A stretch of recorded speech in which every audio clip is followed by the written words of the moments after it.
Hello class. Hope करती हूँ कि आपने डुअल नेचर के पूरे लेक्चर्स को बहुत अच्छे से एनालाइज किया होगा और देख लिए होंगे।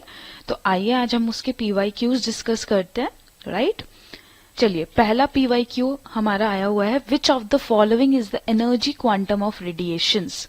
तो हमने जब पढ़ा था कि एनर्जी पार्टिकल्स, जब फोटो इलेक्ट्रिक थ्योरी में पढ़ा था, तो हमारे क्या होते थे फोटो इलेक्ट्रिक थ्योरी के अकॉर्डिंग कि वो छोटे छोटे पार्टिकल्स थे जिसको हम क्या बोलते थे, एनर्जी पैकेट्स। राइट, तो जो वो एनर्जी पैकेट्स थे उनका नेम क्या था, फैंटॉम, फोनॉन, पॉजिट्रॉन्स एंड फोटॉन्स। तो उन एनर्जी पैकेट्स को हम क्या बोलते हैं, फोटॉन्स बोलते हैं। ठीक है, फोटॉन्स बोलते हैं। तो energy packets are known as photons, not phonon, not positron. Positron क्या होता है, इलेक्ट्रॉन का ही पॉजिटिव पार्ट। एंड फोनोन्स हमारे यूज किए जाते हैं जब हमारी सॉलिड्स बॉडी होती है, कोई भी सॉलिड्स होता है, जब वो वाइब्रेशन करते हैं तो वाइब्रेशन के थ्रू जो ट्रांसफर होता है दैट इज फोनोन पार्टिकल। यहाँ पर हमारा रेडिएशन के थ्रू, रेडिएशंस में के थ्रू जो हमारा पार्टिकल होता है वो एनर्जी पैकेट्स की फॉर्म में बाय फोटो इलेक्ट्रिक इफेक्ट हमने पढ़ा था, दैट इज फोटॉन्स। चलिए नेक्स्ट क्वेश्चन देखते हैं। Which of the following particle in motion have the same kinetic energy has shortest wavelength? तो हमारी सबकी काइनेटिक एनर्जी क्या है, सेम होनी चाहिए। बेटा वीडियो को सबसे पहले यहीं पर पॉज कीजिए और कंसेप्ट को खुद लगाकर ट्राई कीजिए, क्योंकि हम कॉन्सेप्ट ऑलरेडी पढ़ चुके हैं। राइट, पॉज कीजिए उसको। होप सबने पॉज की होगी और खुद से ट्राई किया होगा। चलिए जिसने सॉल्व कर लिया है वेल एंड गुड, जिसने नहीं किया है हम कंटिन्यू करते हैं। तो हमारी काइनेटिक एनर्जी सेम क्वेश्चन में गिवन है और शॉर्टेस्ट वेवलेंथ पूछिए मुझसे, शॉर्टेस्ट वेवलेंथ लैम्डा। तो हमारे पार्टिकल्स क्या क्या गिवन है, तो सबसे पहले हम रिलेशन खुद ही लिख लेते हैं, लैम्डा और तो बाई डी ब्रोगली, क्योंकि वेव्स की बात हो रही है। तो डी ब्रोगली की इक्वेशन के अकॉर्डिंग हमारा वेवलेंथ कितना होता है, lambda is equals to h upon p. Right, और जो पी और ई में हमारा रिलेशन, ई एनर्जी होता है half into mass into velocity square. Right, अगर मैं डिनोमिनेटर और न्यूमिनेटर में मास से मल्टीप्लाई कर दूं तो एनर्जी मेरे पास कितना आ गया, हाफ एम और ऊपर हो गया एम वी का स्क्वायर, और मोमेंटम इज एम वी। तो P की वैल्यू हमारे पास यहां से ऑब्टेन्ड हो जाती है, that is under root 2me। तो लैम्डा हमारे पास कितना हो गया, h upon under root 2 mass into energy. और एनर्जी हमारी पार्टिकल्स की यहाँ पे कौन सी है, ये काइनेटिक एनर्जी।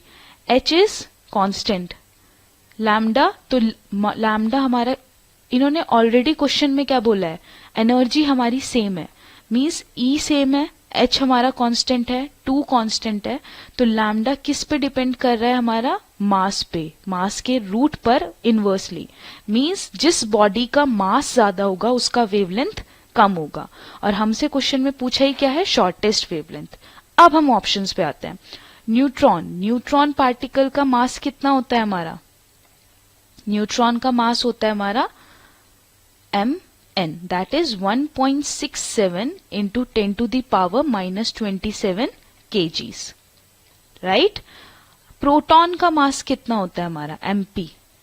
प्रोटॉन्स, प्रोटॉन्स का मास होता है हमारा न्यूट्रॉन के सिमिलर होता है, बस थोड़ा सा कम होता है, तो 1.66 into 10 to the power minus 27 kg।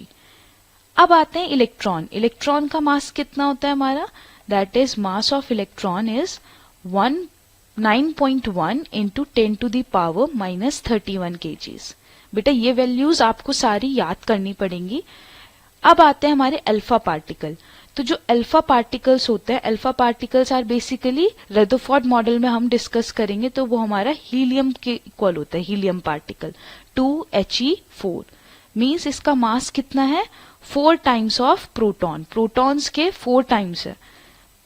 Means अगर मैं प्रोटॉन्स की 4 से मल्टीप्लाई कर दूं तो अभी अगर मैं ऑर्डर देखती हूँ तो सबसे ज्यादा किसका मास है, अल्फा पार्टिकल का मास मेरा सबसे ज्यादा आ रहा है, क्योंकि 4 टाइम्स है वो भी प्रोटॉन के।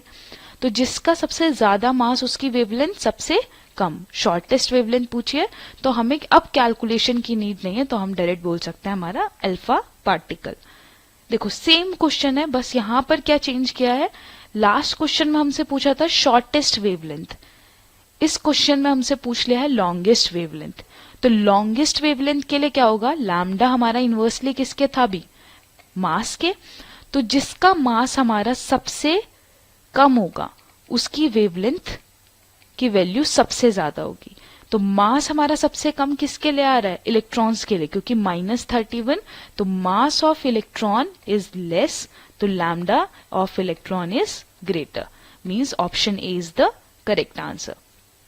Next, an electron in a TV tube has a speed of 6 into 10 to the power 7 meter per second. What is the de Broglie wavelength associated with the electron? मास हमारा गिवन है, right? तो इस question को हम कैसे करेंगे, सबसे पहले हम इसमें डाटा देखते हैं हमारा क्या क्या गिवन है हमें। तो हमें स्पीड गिवन है, स्पीड हमारे पास कितनी है, 6 into 10 to the power 7 metre पर सेकेंड। मास मुझे इलेक्ट्रॉन का गिवन है, that is 9.11 into 10 to the power -31 kg। और हमसे क्या कैलकुलेट करने के लिए बोला है इस क्वेश्चन में, डी ब्रोगली वेवलेंथ। तो डी ब्रोगली फॉर्मूला क्या होता है हमारा, डी ब्रोगली के अकॉर्डिंग हमारा रिलेशन होता है that is lambda is equals to h upon p. और यहाँ पर p क्या होता है, मोमेंटम। मोमेंटम को हम क्या बोलते हैं, मास इंटू वेलोसिटी। तो lambda is equals to h upon mass into velocity.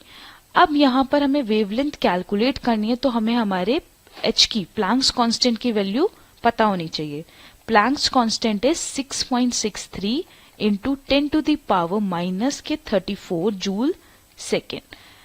मैं यहाँ लिख देती हूँ अलग से भी, इसको भी बेटा आपको रिमेम्बर करनी है value. Planck's constant, Planck's constant की वैल्यू क्या होती है हमारी, उसको हम डिनोट करेंगे h से, हमने थ्योरी में भी पढ़ी है सारी चीजें। तो 6.634 into 10 to the power -34 joule second. यहाँ पर अब हम अपनी सारी वैल्यूज को पुट करेंगे, तो हमें हमारी लैम्डा की वेवलेंथ की वैल्यू कितनी मिल रही है, -31 and velocity into 6 into 10 to the power 7। Calculation को जब भी आप इतनी लंबी कैलकुलेशन देखो तो कंफ्यूज नहीं होना है। सबसे पहले हम 10 के फैक्टर्स को सबको अलग कर लेंगे, बाकी वैल्यूज को हम अलग कर लेते हैं। तो 9.11 into 6 multiply by 10 to the power -34, ऊपर जाएगा तो ये हो जाएगा +31 मीन्स -3 और ये -7। तो ये हो गया already 10 to the power -10। 10 to the power -10 मेरा किस में आएगा, एंगस्ट्रॉम में। तो इस पूरे फैक्टर को अब हम क्या लिख सकते हैं, 6.634 divided by 9.11 into 6 into 10 to the power -10। अब 10 टू द पावर -10 को मैं सॉल्व नहीं करूंगी, डायरेक्ट मीटर, यहाँ पे अभी मेरा ये आ रहा है मीटर में, राइट?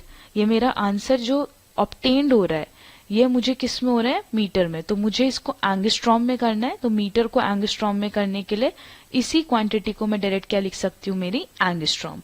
तो ये तो ऑब्टेन्ड हो गया। अब जब हम इसको सॉल्व करेंगे 6.63, तो इसे सॉल्व करने के बाद मेरी वैल्यू कितनी ऑब्टेन्ड हो रही है, दैट इज 0.121 और इसको हम लिख सकते हैं एंगस्ट्रॉम। तो ए इज द करेक्ट ऑप्शन।